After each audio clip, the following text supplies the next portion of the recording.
എന്താ വിശേഷം? അപ്പ അറിഞ്ഞില്ലേ? CPM-ന്റെ പ്രതിനിധി മറ്റേ സുരേഷ് കുമാറോട് താങ്കൾ കുറെ അവകാശവാദങ്ങൾ പറഞ്ഞു. പെൻഷൻ മുടങ്ങാത്ത കേരളം, പെൻഷൻ 6 മാസം മുടങ്ങിയപ്പോൾ കോഴിക്കോട് ജില്ലയിലെ ചക്കിട്ടപ്പാറ പഞ്ചായത്തിലെ ജോസഫ് ഏട്ടൻ ആത്മഹത്യ ചെയ്തു. പെൻഷൻ മുടങ്ങിയപ്പോൾ ആളുകൾ പിച്ചച്ചട്ടി എടുത്ത് സമരം ചെയ്തു. വിദ്യാഹ്ലാദത്തോടെ നിങ്ങൾ കഴിക്കുന്ന ഭക്ഷണത്തിന് എത്ര പാവപ്പെട്ടവരുടെ കണ്ണീരിന്റെ രുചിയുണ്ടെന്ന് ഓർത്തിട്ടുണ്ടോ? പിച്ചച്ചട്ടി എടുത്ത് സമരം ചെയ്ത അവരുടെ മക്കൾക്ക് 5 ഏക്കർ ഭൂമി ഉണ്ടെന്നും പലരും സ്വിറ്റ്സർലൻഡിലാണെന്നും കള്ള വാർത്ത കൊടുത്ത് ദേശാഭിമാനി. ഞാനെന്ത് പറയാനാ, കരികാല വൈഭവം. പിന്നെ നിങ്ങൾ പിണറായി വിജയൻ 10 വർഷം കൊണ്ട് 5 ലക്ഷം വീട് കൊടുത്തതിനെ കുറിച്ച് പറയുമ്പോൾ ഉമ്മൻചാണ്ടി സർക്കാർ 5 വർഷം കൊണ്ട് 4,58,976 വീടുകൾ പൂർത്തീകരിച്ചു കൊടുക്കുകയും പിന്നല്ലാതെ 1 ലക്ഷത്തോളം വീടുകൾ പല ഘട്ടങ്ങളിലും പാതിയും ഒക്കെ എത്തി നിൽക്കുന്ന അവസരവും ഉണ്ടായിരുന്നു.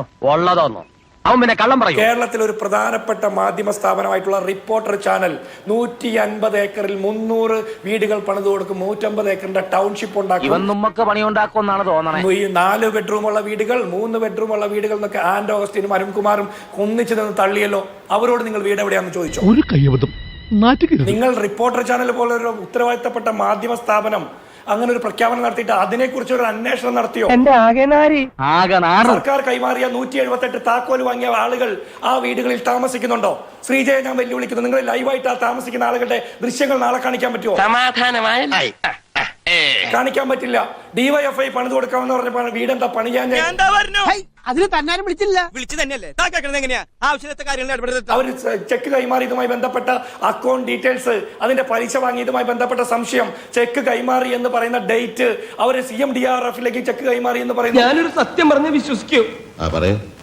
എനിക്കത് ഓർമ്മയില്ല. അതിന് കഴിഞ്ഞ് പ്രോജക്ട് ഇംപ്ലിമെന്റിംഗ് യൂണിറ്റിലേക്ക് പൈസ കൈമാറി എന്ന് പറയുന്നു. അത്തരം വൈരുദ്ധ്യങ്ങൾ നിങ്ങൾ തുറന്നു കാണിച്ചോ? നീ അറിഞ്ഞ ഇനി നിങ്ങൾ പറഞ്ഞത് DYFI കളക്ട് ചെയ്ത പൈസ അത്രയും യൂത്ത് കോൺഗ്രസ് കളക്ട് ചെയ്തില്ലെന്ന്. അവർ ശബരിമല ശാസ്താവിന്റെ സ്വർണം കട്ടതായിരിക്കും ആക്രിയായിട്ട് വിറ്റത്.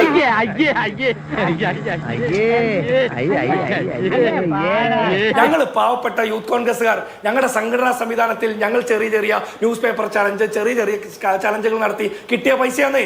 ഞങ്ങൾക്ക് അത്രേ കളക്ട് ചെയ്യാൻ പറ്റുള്ളൂ. ഞങ്ങൾക്ക് കൊള്ളയടിക്കാൻ പറ്റില്ല. കുത്തി പറയുന്ന പോലെ എനിക്ക് ഫീൽ ചെയ്യുന്നുണ്ട് കേട്ടോ. കുത്തിയില്ലല്ലോ, കുത്താൻ പോണല്ലേ ഉള്ളൂ. ഇനി ഞാൻ ചോദിക്കട്ടെ, ഈ പിരിച്ച പൈസ പോലും കൃത്യമായിട്ട് പുനരധിവാസത്തിന് കൊടുക്കാത്ത സംഘടന DYFI. ഇവന്റെ ഒരു കാര്യം നീഞ്ഞു വന്നേ. ദൈവത്തെ ഓർത്ത് ചതിക്കരുത്. ഞങ്ങൾ 1,05,00,000 രൂപ കളക്ട് ചെയ്ത് KPCC-ക്ക് കൊടുത്തു. KPCC കിട്ടിയ ഫണ്ട് കൃത്യമായിട്ട് ഭൂമി മേടിക്കാൻ ചെലവഴിച്ചു.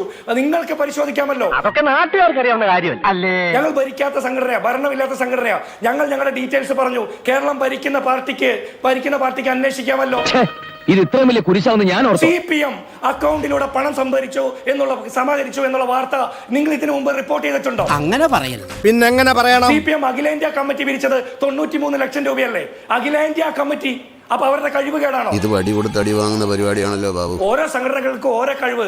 UDF-ന്റെ ഭാഗമായിട്ടുള്ള ലീഗ് നന്നായിട്ട് ഫണ്ട് കളക്ട് ചെയ്തു, കൃത്യമായിട്ട് വീട് വെച്ച് കൊടുത്തു. രാഘവൻ പറഞ്ഞത് വാസ്തവം. ശ്രീജയുടെയും എന്റെ ഒക്കെ ചോദ്യത്തിന് ഉത്തരം തരാൻ നിയമപരമായി ബാധ്യതയുള്ളത് കേരളത്തിലെ സർക്കാരിനാ. ആ 178 വീടുകളിൽ എത്ര ആളുകൾ താമസിക്കുന്നുണ്ട്? ഏതായാലും കള്ളി വെളിച്ചത്തായി. ഇനി എന്തിനാ സുഖി ഒളിച്ചുകളി? ഉള്ള കാര്യം തുറന്നു പറഞ്ഞാട്ടെ. ഊരാളുങ്കൽ ലേബർ സൊസൈറ്റിക്ക് ആഗോള അയ്യപ്പ സംഗമത്തിന്റെ കിടക്ക വരെ എടുത്തുകൊണ്ടുപോയ പരിപാടിക്ക് നോക്കുകൂലി വാങ്ങിയ ഊരാളുങ്കൽ ലേബർ സൊസൈറ്റിക്ക് കരാറില്ലാതെ കോൺട്രാക്ട് കൊടുത്തത് എത്ര കോടി രൂപയ്ക്കാ? 299 കോടി രൂപയ്ക്ക്. കണ്ടോണ്ട് തന്നെ ഇരിക്കണം. പക്ഷേ ഇത് എവിടെ വെച്ചെത്തും എന്നാ നിശ്ചയില്ല. അവിടെ എത്ര വീട് പണിയുന്നുണ്ട്? അതിന് എത്ര കോടി രൂപയാണ്? നമുക്ക് ഏത് വിഷയത്തെ കുറിച്ച് ചർച്ച ചെയ്യാം. ഞങ്ങൾ സ്വന്തം കാലിലല്ല വെടിവെച്ചേ. സത്യത്തിൽ CPM ഇതിൽ വന്ന് തൂങ്ങി. കോൺഗ്രസ് പിരിച്ച കണക്ക് പുറത്തു വിട്ടു. അപ്പോഴാണ് DYFI-യുടെ കണക്കിന്റെ മിസ്മാച്ച് വരുന്നത്. അപ്പോഴാണ് സർക്കാർ പണിത വീട്ടിൽ എത്ര ആളുകൾ താമസിക്കുന്നുണ്ടെന്നുള്ള ചോദ്യം വരുന്നത്. സത്യത്തിൽ കേരളത്തിലെ മാധ്യമങ്ങളും CPM-ഉം കോൺഗ്രസിന്റെ സ്ട്രാറ്റജിയിൽ വന്ന് തന്നെയാണ് തൂങ്ങിയത്. ഈ 178 വീടിൽ എത്ര ആളുകൾ താമസിക്കുന്നുണ്ട് ശ്രീജ? അവർ മഴ നനഞ്ഞ് താമസിക്കുന്നില്ലേ? അവരുടെ വാടക കിട്ടാത്തതിന്റെ പേരിൽ ആ മുണ്ടക്കൈ ദുരിതബാധിതരായിട്ടുള്ള മനുഷ്യർ സമരം ചെയ്തില്ലേ? തൊണ്ട പൊട്ടുമാറുച്ചത്തിൽ വിളിച്ചു പറഞ്ഞാൽ ഞങ്ങളോടത് വേണ്ടായിരുന്നു മല്ലയ്യ. അവരുടെ ജീവനോപാധി നഷ്ടപ്പെട്ടപ്പോൾ സമരം ചെയ്തില്ലേ?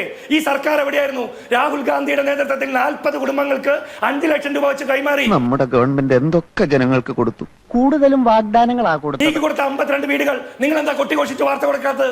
സർക്കാരിന്റെ 178 താക്കോലിന്റെ വാർത്ത കൊടുത്തില്ലേ? എത്ര ആളുകൾ താമസിക്കുന്നുണ്ടെന്ന് ചോദിച്ചോ? DYFI മേടിച്ച ആ കമ്മീഷൻ, ആ ഇൻട്രസ്റ്റ് മേടിച്ചില്ലേ? പലിശ വാങ്ങിയില്ലേ? 20 കോടി രൂപയുടെ 1.5 കോടി രൂപയോളം പലിശ വാങ്ങില്ലേ? അതിനെ കുറിച്ച് ചോദിച്ചോ?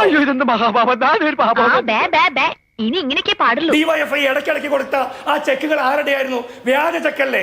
കാനറ ബാങ്കിന്റെ വ്യാജ സീൽ വെച്ച് വ്യാജ എംബ്ലം വെച്ച് ചെക്ക് ഉണ്ടാക്കിയില്ലേ? അതിനെ കുറിച്ച് ചോദിക്കണ്ടേ? അതൊക്കെ ആലോചിക്കുമ്പോഴാ എന്റെ നെഞ്ചിനകത്തൊരു പുക. ഭരിക്കുന്ന ഒരു പാർട്ടിയുടെ മറവിൽ അവർ 20 കോടി കളക്ട് ചെയ്തതിന് മഹത്തായ സേവനം എന്ന് പറയുന്നത്. എങ്ങനെയെങ്കിലും ഒന്ന് ജീവിച്ചോട്ടെ. അങ്ങനെ നിങ്ങൾ ജീവിക്കാൻ ഞങ്ങൾ സമ്മതിക്കൂല. സമ്മതിക്കോ? ഇല്ല.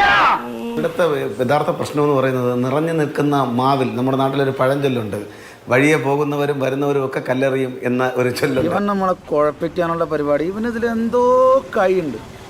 എന്നിട്ട് അതുപോലെയാണ് ഇവിടെ വന്ന നിഷ്പക്ഷ നിരീക്ഷകരും രാഷ്ട്രീയ പ്രതിനിധികളും ഇടതുപക്ഷത്തെ ഈ തെരഞ്ഞെടുപ്പിന്റെ ഏറ്റവും അന്തിമഘട്ടത്തിലേക്ക് എത്തി നിൽക്കുന്ന സന്ദർഭത്തിൽ ഈ ഇടതുപക്ഷത്തിനെതിരായി കല്ലെറിയാനുള്ള വ്യഗ്രത കാട്ടുന്നത്.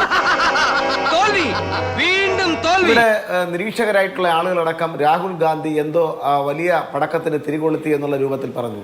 സംഭവിച്ചത് എന്താണ്? അദ്ദേഹത്തിന്റെ രാഷ്ട്രീയ വിശ്വാസ്യതയ്ക്ക് ദേശീയ തലത്തിൽ പോലും വലിയ കോട്ടം ഈ ഇവിടത്തെ പ്രസംഗത്തോടു കൂടി സംഭവിച്ചിരിക്കുകയാണ്.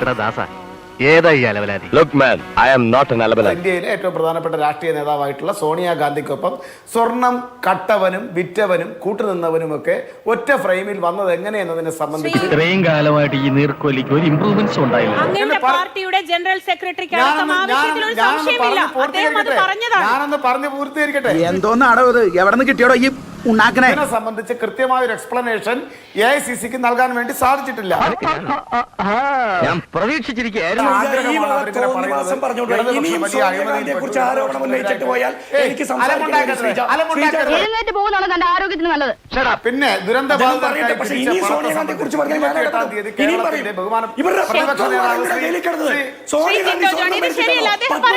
താൻ പറയില്ലല്ലേ? പറഞ്ഞാലല്ലേ പറയാൻ പറ്റൂ.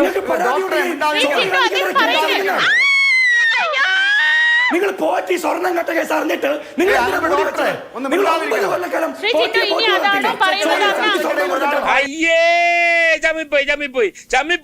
പിണറായി വിജയന്റെ ഒപ്പമുള്ള ഫോട്ടോ ഇല്ലേ? രാജു എബ്രാഹിമിന്റെ ഒപ്പമുള്ള ഫോട്ടോ ഇല്ലേ? കടകംപള്ളിയുടെ ഒപ്പമുള്ള ഫോട്ടോ ഇല്ലേ? എല്ലാം ഇയാൾക്കറിയാം. ശരിയല്ലടോ? അതെ അതെ ശരിയാണ്. സോണിയാഗാന്ധിക്ക് ബന്ധമുണ്ടെന്ന് സോണിയാഗാന്ധിക്ക് സ്വർണ്ണക്കൊള്ളയിൽ എന്തെങ്കിലും ബന്ധമുണ്ടോ? തിരുത്തിട്ട് പോയാൽ മതി. ആകെ ചളമായി. ഇനിയിപ്പോ എന്തോ ചെയ്യും? ചക്ക കുഴയുന്ന പോലെ ആ അഭ്യാസം വേണ്ട. പത്മകുമാറും വാസു എന്തിനാ ജയിലിൽ കിടന്നേ? ശബരിമല സ്വർണ്ണം കെട്ടല്ലേ? സോണിയാഗാന്ധിയെ പറഞ്ഞിട്ട് ഒരു ഇഞ്ച് മുന്നോട്ടുള്ള സമ്മതിക്കില്ല. സോണിയാഗാന്ധിയെ പറഞ്ഞില്ലല്ലോ, ആ ഫോട്ടോയെ പറ്റി പറഞ്ഞു. ബോട്ടിയില്ലാത്ത അവൻ എന്തെങ്കിലും പറഞ്ഞെന്ന് പറഞ്ഞു. ഈ ചർച്ച മുന്നോട്ട് കൊണ്ടുപോട്ടെ ജിനോ. ദയവ് ചെയ്ത് താങ്കൾ ബഹളം ഉണ്ടാക്കരുത്. പറയാനുള്ളത് പറയട്ടെ. ഇനി ഒരു ഇഞ്ച് സമ്മതിക്കില്ല. എന്ത് തെളിവുള്ള ഒരു ഫോട്ടോ? പിണറായി വിജയന്റെ ഒപ്പം ഫോട്ടോ ഇല്ലേ? വേണ്ടായിരുന്നു. അപ്പോ നാളെ നേരത്തെ തന്നെ ഇങ്ങോട്ട് എത്തണം കേട്ടോ. ശരി.